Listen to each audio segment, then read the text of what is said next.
Before time was measured, a story began. Sacred Narratives brings that story to life. And what you hear today is only a fragment. Unlock the full experience on Spotify, audiobooks.com, Everand, Rakuten Kobo, B, and N audiobooks. Tune in, Baker and Taylor, Bibliotheca, Overdrive, and the Sacred Narrative app. The full journey is waiting. Please like and subscribe. Genesis 2 is a very important story. It tells us about God and people. It tells us about the very beginning of everything. It describes the world and how God created it all. Try to imagine the very first moments of existence. Picture a time before anything was there, before light, before darkness, before anything at all. Then, God. He was there. He created everything, the vastness of the sky, the solid ground of the earth. He made the sun to give light and warmth, the moon to glow in the night sky, and the countless stars that twinkle in the darkness. He made the dry land and the deep seas. He made the plants that grow and the animals that move. And then, the most wonderful creation of all, He made people. He created the first man, Adam, and the first woman, Eve. He placed them in a beautiful garden, a paradise called Eden. Eden was a special place, a perfect home for His new creations. Genesis 2 gives us a closer look at creation. It's like looking at a beautiful painting up close. First, you see the whole picture from a distance. Then, you step closer and see the fine details, the brushstrokes, the textures. Genesis 1 is like seeing the whole picture. It shows us the big, wide creation all at once. Genesis 2 is like stepping closer. It shows us the details of God's work.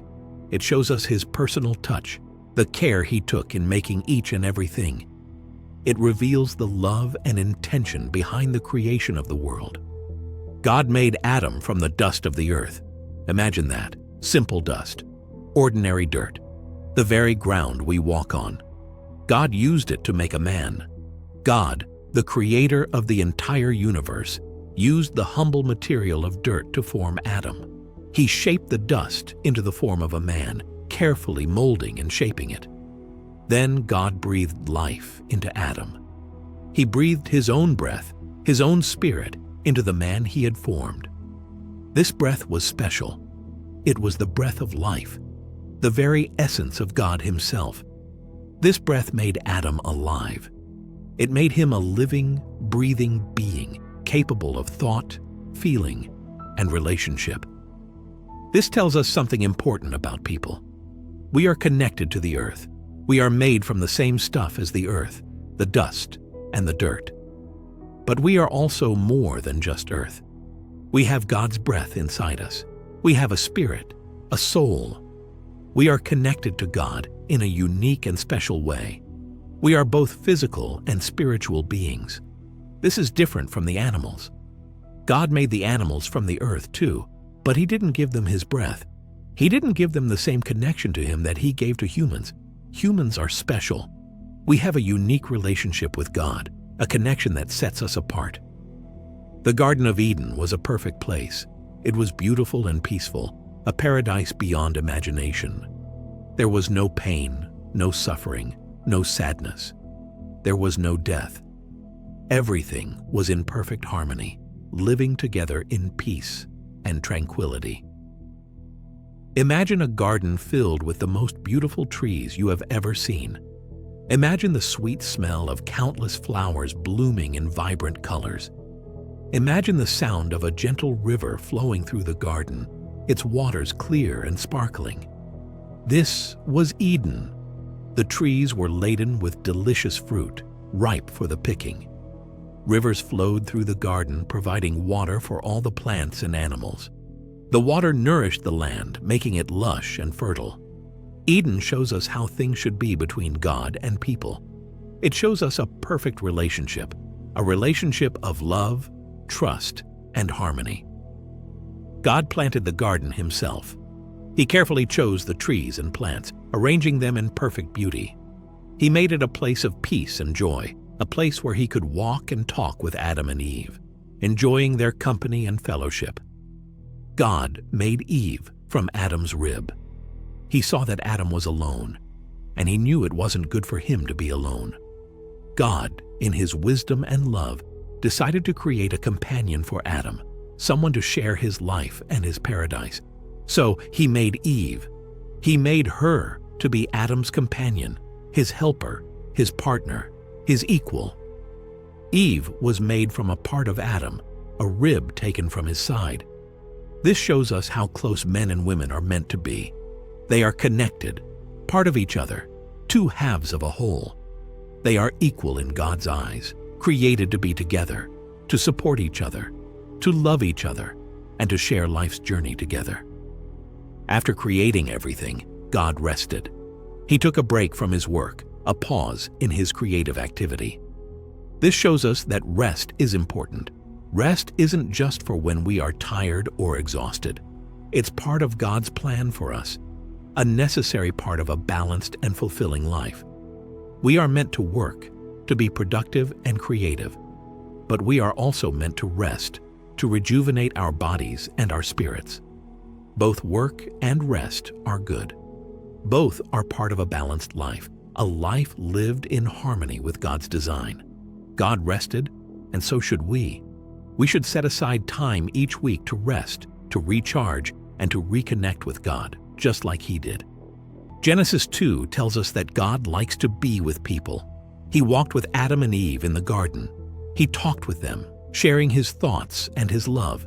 He spent time with them, enjoying their company and their fellowship. He didn't just create them and leave them to their own devices. He wanted to be with them. He wanted a relationship with them, a close and personal connection. He cared about them deeply. This is different from other stories about gods and goddesses. In some stories, the gods are distant and aloof, unconcerned with the affairs of humans. But the God of Genesis 2 is close. He is involved in our lives. He wants to be with us, to walk with us, to talk with us, and to share his love with us. Genesis 2 is part of the first 5 books of the Bible, known as the Torah or the Pentateuch. These books tell the story of God and people, the story of creation, the story of God's promises, the story of human disobedience, and the story of God's plan to redeem and restore his creation. They tell us how God made everything, how he established a covenant with his people, and how he continues to work in the world, bringing his purposes to fulfillment. Genesis 2 is an important part of this story. It sets the stage for everything that comes after, laying the foundation for our understanding of God, humanity, and the world we live in.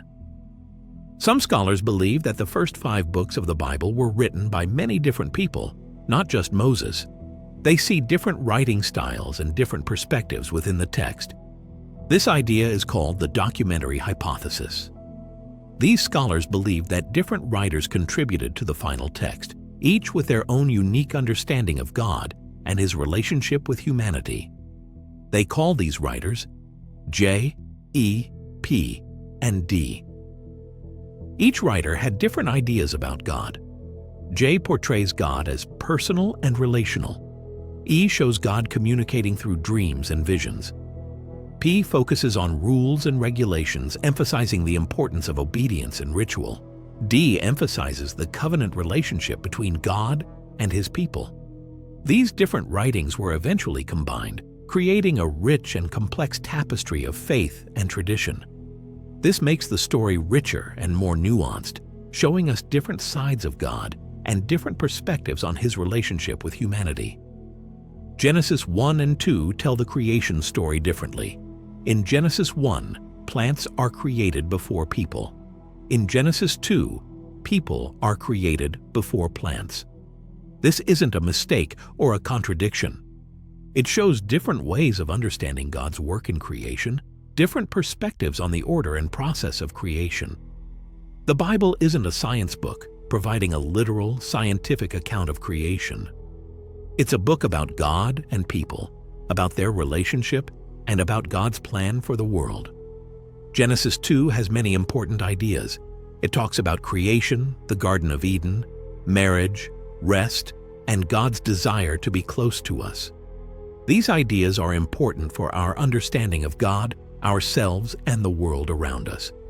They help us understand our place in creation, our relationship with God, and our purpose in life. The Garden of Eden shows us a glimpse of a perfect world, a world without sin or suffering. Marriage shows us how to love and cherish one another, how to build strong and lasting relationships. The Sabbath shows us the importance of rest, of taking time to recharge and reconnect with God. God walking with Adam and Eve in the garden shows us that He wants to be close to us, to have a personal relationship with each and every one of us. Genesis 2 is a very important story. It helps us understand God, ourselves, and the world we live in. It tells us about the beginning, about how things were meant to be, and about the hope of restoration and renewal. It's a story of hope, a story of love, and a story of God's unwavering commitment to His creation. Even though things went wrong in the garden, even though sin entered the world and disrupted the perfect harmony of creation, God still loves us. He still wants to be close to us. He offers us forgiveness, redemption, and the hope of a restored relationship with Him.